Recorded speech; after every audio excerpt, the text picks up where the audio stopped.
Okay, seterusnya saya nak terangkan bonus binary. Bonus binary ataupun yang senang kita faham dalam bisnes sebelum ni adalah istilah bonus pairing. Bonus pairing dalam bisnes kita amatlah excited sebab kita dibayar double pairing. Okay, ini formula dia. Kalau you basic, first pairing you akan dibayar sekali untuk nilai RM45. Second pairing sehingga 25 kali you akan dibayar RM12. Ini formula kejap lagi saya akan terangkan. Jika you package premium, first pairing yang dibayar sebanyak RM45 adalah 4 kali. Second pairing dibayar sehingga 104 pairing bernilai RM15.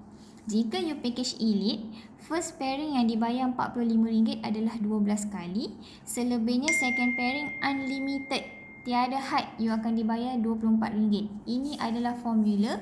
Kejap lagi saya akan tunjukkan macam mana dia kira formula ni.